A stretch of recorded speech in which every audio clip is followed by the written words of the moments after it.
सद्भावना city news Uttar Pradesh Uttarakhand आपको खबरों में रखे सबसे आगे।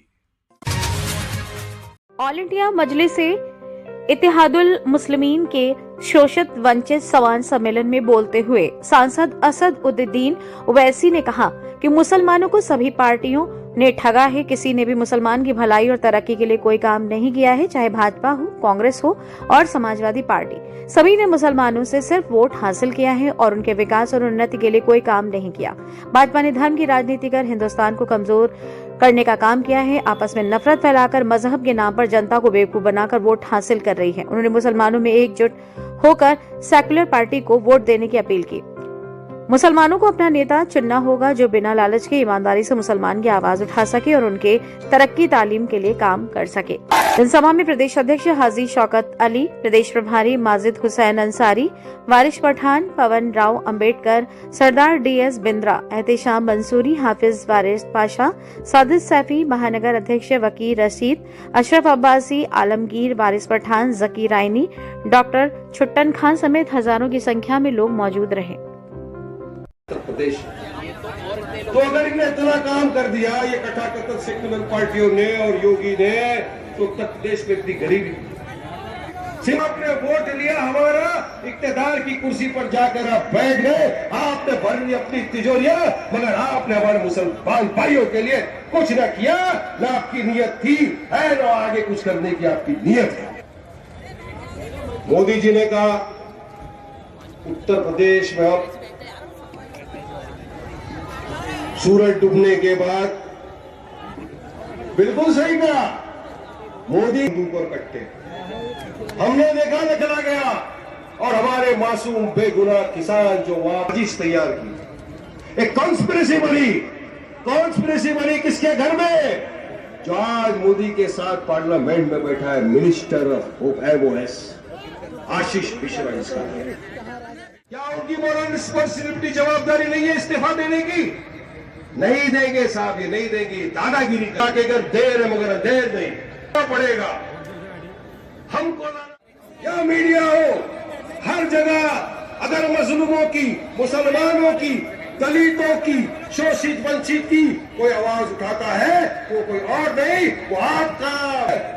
तो हमको असद साहब का साथ देना होगा। जमात मजबूत हुई, आप हम मजबूत होंगे इंशाअल्लाह। हमारे हारे महिलाओं के लिए कर रहे, कहा था ना, नहीं कहा था कि मुस्लिम हमारे पूरे नहीं, महिलाओं को ऐसा बोल देते 3 बार।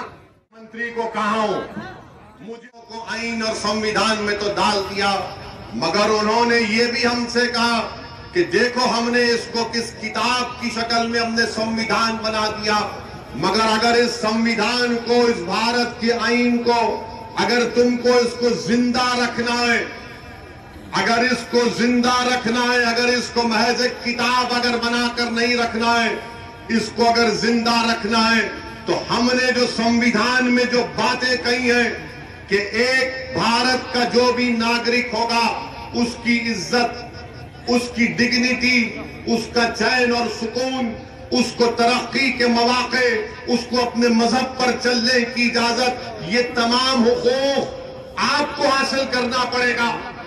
किताब में, संविधान में लिख दिया गया, मगर याद रखो उसको हासिल वही लोग करेंगे जो लड़ेंगे, जुस्तजू करेंगे, जिद्दोजहद करेंगे, इसार और कुर्बानी के मजाहरे पेश करेंगे। मगर अगर याद रखो वो कौम या वो लोग अगर ये बैठ कर कहेंगे कि सिर्फ भारत के संविधान में लिख दिया गया है, तो याद रखो कोई तुम्हारे पास आकर तुम्हारे सामने झुककर तुमको हाथ जोड़कर नहीं कहेगा ये लो तुम्हारी इज्जत इसको रख लो, ये लो तुम्हारे मजहब की हिफाजत रख लो, ये लो तुम्हारी मस्जिद की आबाद रखने की तजवीज रख लो।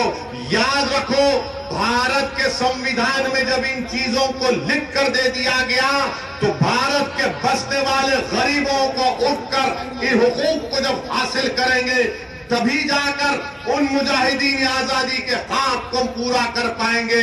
मैं सलाम करता हूं बाबा साहिब अम्बेडकर को, मगर अम्बेडकर ने क्या कहा, मैंने वोट डालने का हक तो तुमको दे दिया, मगर अम्बेडकर ने यह भी कहा कि मेरा ख्वाब यह है कि तुम वोट को इस्तेमाल करो, मगर अपनी क़यादत को बनाओ, अपने मजलूम कौमों को मुत्तहिद करो, इंसाफ की लड़ाई लो। ये काम मजलिस इत्तेहादुल मुस्लिमीन कर रही है। मेरे अजीज दोस्तों और बुजुर्गों, इन्हीं ख्वाबों को हमको पूरा करना है।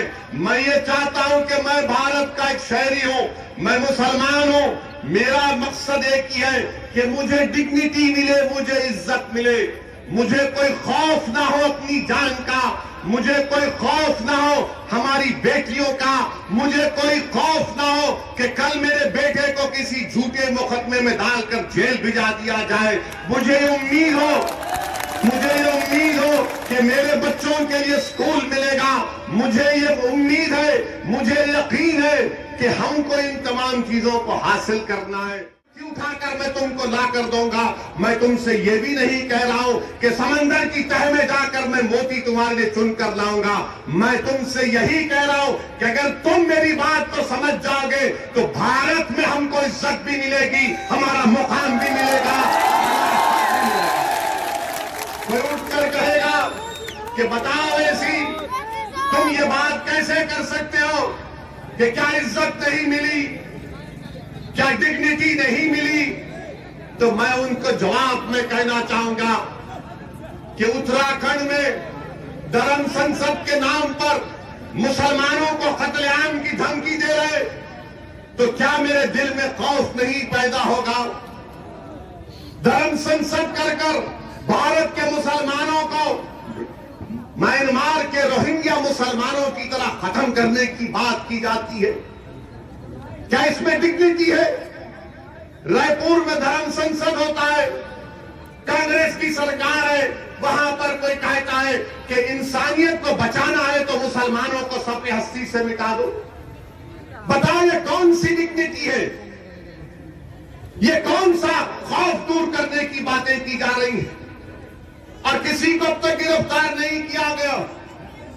ये तमाम के तमाम लोग बकवास के बकवास बकते रहे।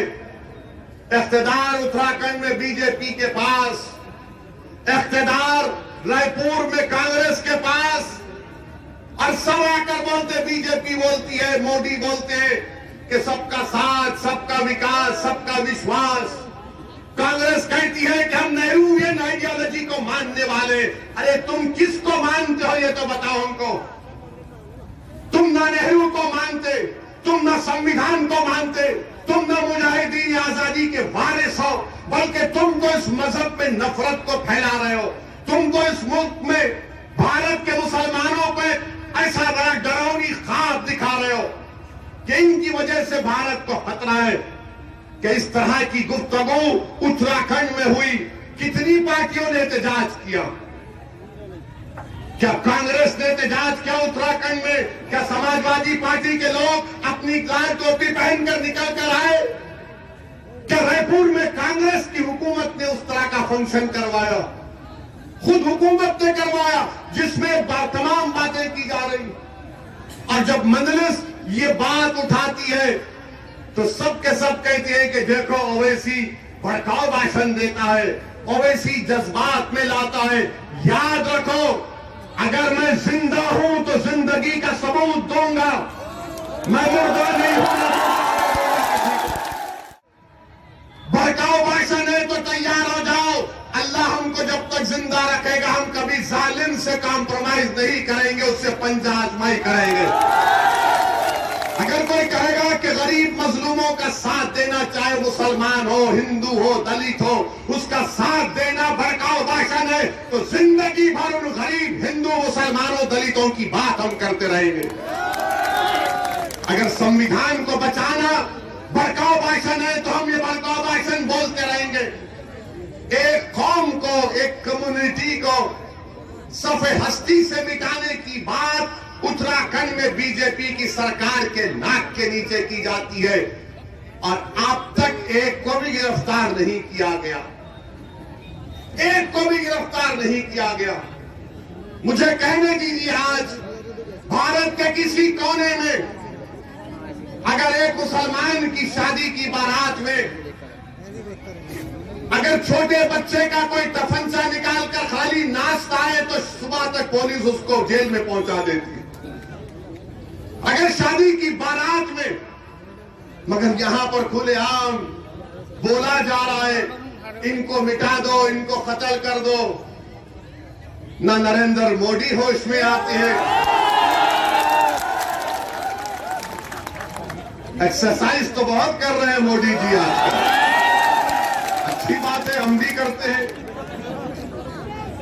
मगर एक्सरसाइज आप कर रहे हैं, मगर ये लोग क्या कर रहे हैं? ये कौन से अखाड़े के हैं ये लोग जो भारत के संविधान की धज्जियां उड़ा रहे हैं? ये कौन लोग हैं जिनको बीजेपी खुली छूट देकर पूरे मुल्क में जहर फैलाने का काम कर रही है?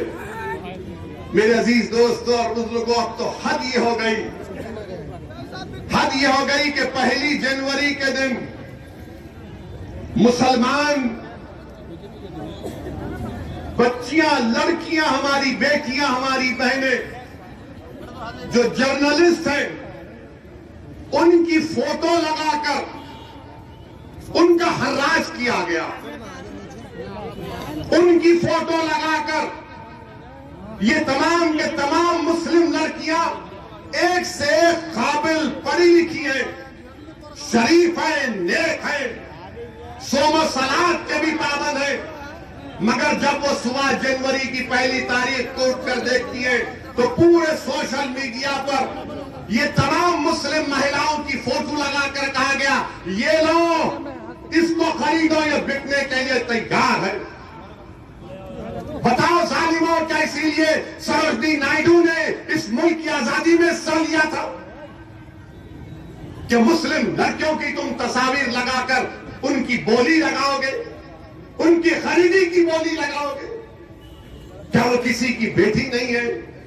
क्या वो किसी की बहन नहीं है, किसी की बीवी नहीं है, किसी की मां नहीं है? अरे हद तो ये हो गई, हद तो ये हो गई कि वो जो बदायूं का बच्चा जो जेएनयू से गायब हो गया, उसकी 65 साल की मां की फोटो लगाकर बेजालिम बोल रहे हैं इसको बेचने तैयार है, खरीदो। नजीब की मां की तस्वीर लगाई गई। नरेंद्र मोदी, तुम झूठ बोलते हो, तुम मुस्लिम महिलाओं के दुश्मन न हो, दोस्त नहीं हो तुम। अगर आप दोस्त हैं मोदी जी तो बोलिए इस पर। आपका मिनिस्टर बोला नहीं, मेरा प्रधानमंत्री बोलना चाहिए। नजीब की मां 65 साल की, आपने तो ट्रिपल तलाक पे बड़ा बोला था, मेरी मुस्लिम बहनें, मेरी मुस्लिम बहनें, अब कहां गई? उस पर परवरदिगार का बड़ा शुक्र है। और इस तरह से दिल ये जल रहा था 4 साल से कि जैसे 16 बना हुआ था, और सियासी लीडर जो है इस तरह से मेरे दिल को ठंडा कर देते थे कि ओवैसी साहब से गठबंधन हो जाएगा तो तुम्हारा दिल ठंडा हो जाएगा, मगर गठबंधन न हुआ तो इस दिल में आग जलती रही। फिर आखिर वो दिन आ ही गया कि ओवैसी साहब की मजलिस इत्तेहाद मुस्लिम को क्या, यानी मैंने झंडा पकड़ लिया और मैंने उसकी सदस्यता ग्रहण कर ली। तो उस दिन से मेरा दिल इतना ठंडा हुआ कि 4 साल में, 15 साल में वो इज्जत वक़ार न मिला जो 4 घंटे में इस क्षेत्र की जनता ने मुझे इज्जत से नवाज दिया। तो मैं अपने क्षेत्र की जनता का बहुत बहुत शुक्रगुजार हूँ।